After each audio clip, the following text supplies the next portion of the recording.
What's up, everybody? Another campfire night. Just out here hanging out by the fire, and let me show you the fire real quick. Oh yeah, look at that! Ain't that nice? Oh, that looks cool, like through the metal thing. Oh, nice! Cool! Wow! That's one of those wow moments, man. You know what I'm saying? Yeah, just out here hanging out. I was gonna go to a speaker meeting tonight, but I didn't go. Probably should have went, but you know, I guess we don't always do what we're supposed to do, right? So, but it is what it is. I'm gonna go tomorrow, and tomorrow is my Friday, and then I want to go to one at in Fayetteville. So.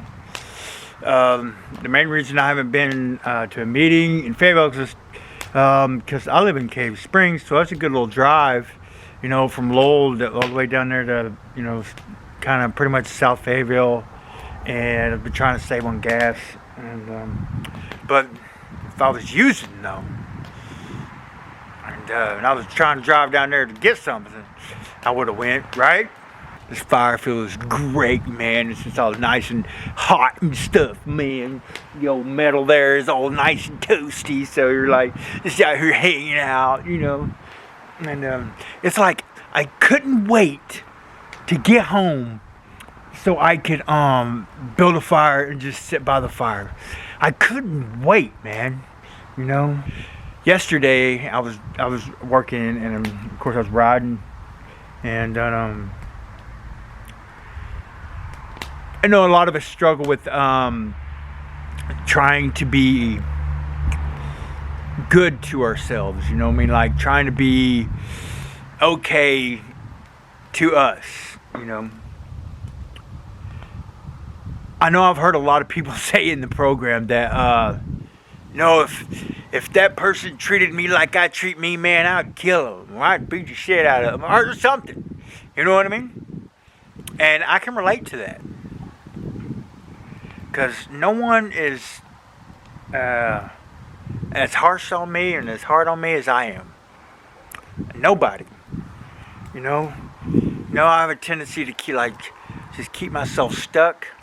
Sometimes I'll catch myself thinking of something deliberately that'll make me like, you know what I mean? Like it's just like miserable, and then once I do that, then I get like stuck in it. It's just like I can get out of it. It's like got all this miserable stuff going on in your head. And it's like, and as you get stuck in the feeling of that emotion, then the thoughts increase, and it's just like a drug. It just gets harsher and harsher and harsher, and as the day goes on, it's like I'm even worse and worse to myself, and I'm like, oh my God, it's crazy.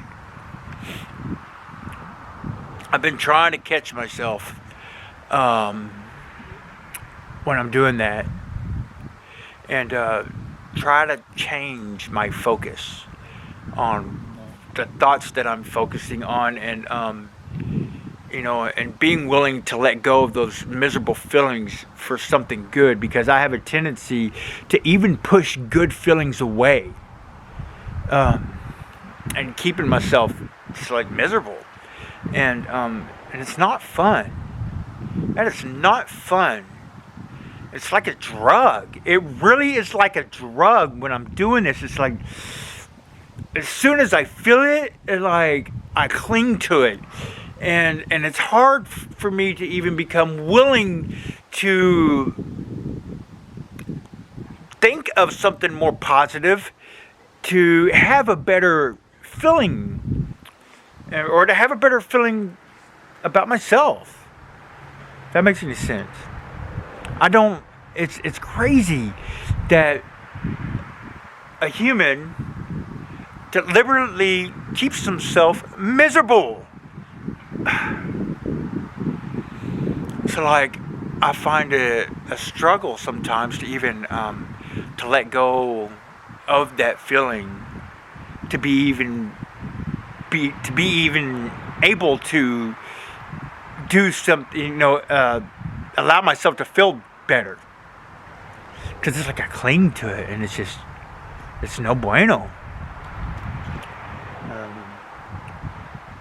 But that's also me outthinking it. I'm sitting there and I'm trying to outthink it. It's the actions that I take that are gonna help me feel better.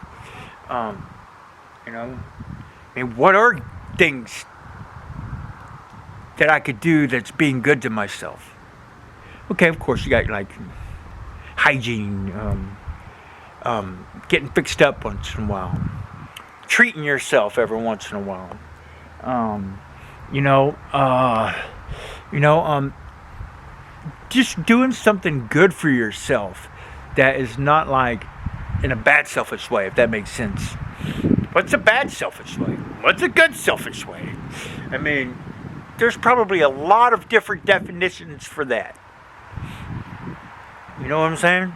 It probably is. I don't know. You tell me. So, going to a meeting is something I can do good for myself.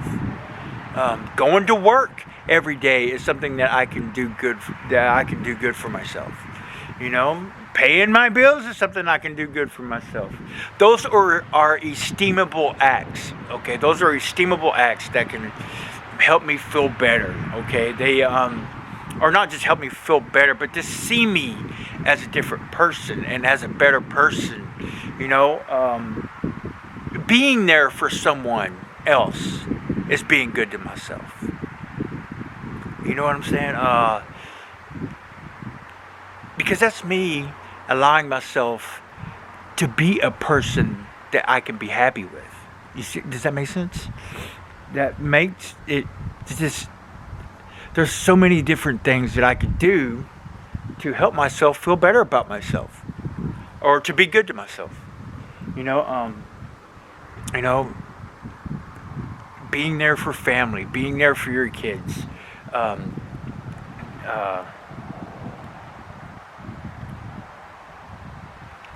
Making plans and creating a good outlook for your life.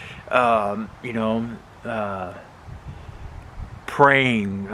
Let's see, what else? I'm sitting here trying to think of things, guys. There's just a lot of things that you can do to be good to yourself, and so you can, let's see.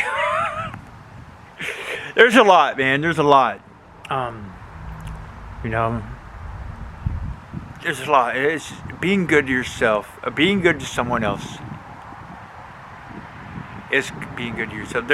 There's a lot of things that it might sound like conflicting, like you're doing it for someone else, you're doing something good for someone else, but in return, when you're doing something good for someone else, the outlook that you get toward yourself, the feeling that you have towards yourself, is for you. I've also been thinking a lot about the amends. Why are amends so important? Well, I'll just have to say, an example. Yesterday, because I've been really tripping on like my financial amends and stuff like that, and so yesterday, a bill collector called, and and I've been avoiding the call. You know what I mean? I knew I answered it one before, the 1-800 number, and it was bill collector, and so it was the old AT&T bill from when I lived out in Prairie Creek, and so she asked me if I want to pay it, and I'm like, yes, I do want to pay it. It was like $234, and so I paid it. And in paying that, I released that. That guilt and that feeling that I have toward myself, because I let that bill go, and because because I didn't pay it, and all of that. It just it like decreased dramatically. I felt an instant relief from that. because I knew I owed it, and I knew that I should pay it, and I hadn't. I'd been avoiding the bill collector, and I'm still not done with my financial man. I'll tell you what, it's so with each amends, there's some kind of emotion or feeling or thought or something attached to it. And when you take care of that amends and you make it right to the best of your ability, those attachments that are to that amends go. You see what I'm saying? The attachments to those amends, they go with the they go when you make it right. And I just kind of thought that was amazing yesterday. That's what I seen, and that's how that's how I experienced it yesterday. That's how I experienced yesterday, was that that ease and comfort that came with the detachment of those thoughts and feelings and emotions that were attached to that subject, that were attached to that amends. So I can see now I see internally on how freeing making the amends can be, on how freeing it can be. And it was just, I was like, oh, okay, I get it. I freaking get it. It just went from here to here, and it internalized, you know?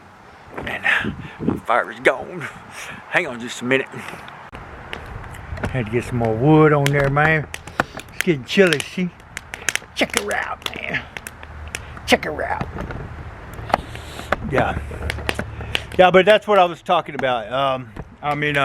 Thinking about when I made that amends, that financial amends. I was like, man, it feels amazing. So now I get it. You know what I mean? I get the detachment from that part of your past when you make that amends. You see, it's just like a freeing thing, and I've heard people say, like, it was during the amends processes when they felt the most free, because you detach yourself from your past. You detach yourself from it, and but you gotta be willing to let it go. You gotta be willing to let it go, and I think, in my opinion, being willing to let it go is when you're willing to make it right. You know what I mean? So, anyway, that's just my opinion on, you know what I mean? Or not really so much my opinion, but it's like my experience with it. So, man, that fires. You'll hear that? Crack a popping, crack a popping.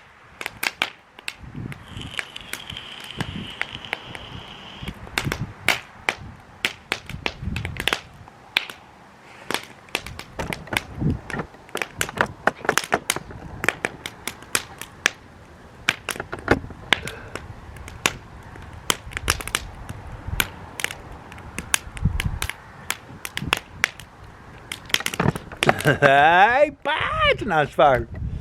Nice fire right there, boy. Bye. Bye. Bye. I'm retarded, guys.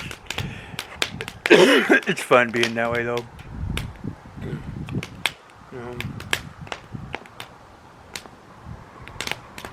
It would be boring to be normal. I mean, I'm a human being, but addicts and alcoholics, we're not like everybody else. Our mental and emotional and spiritual part of us is way different. I do believe. I do believe. I mean, it's just the way we think, which determines the way we act. So, I mean, it's, you know what I'm saying? Anyway, I just wanted to get on here and do this talk. And then I hope somebody's getting something out of these. I just pretty much share with y'all my little experiences and glimpses of stuff, and what I experienced throughout this journey. So, and so maybe if, you know, somebody else is struggling with some of the same stuff, or somebody is wondering why about something, or it's just, you know, just my experiences and what I learned from them. So anyway, guess I'm gonna get off here and enjoy this last bit of this fire, man, because you know what? Golly, it's Brett. It's burning pretty good right now. And it's putting off some good heat, and it's kind of chilly outside, so I'm gonna sit here and enjoy this and then go in and do nothing. Well, actually, I gotta get ready for work tomorrow. So anyway, I love you guys, man. I love you. Thanks for watching the video. If you would like, maybe like and subscribe, and leave me a comment in the comments. Say hello. And I'm gonna get off here. And I hope y'all have a great night. I hope y'all have a great day tomorrow. And keep your heads up. And think of something good. Alright, guys. Much love. Peace.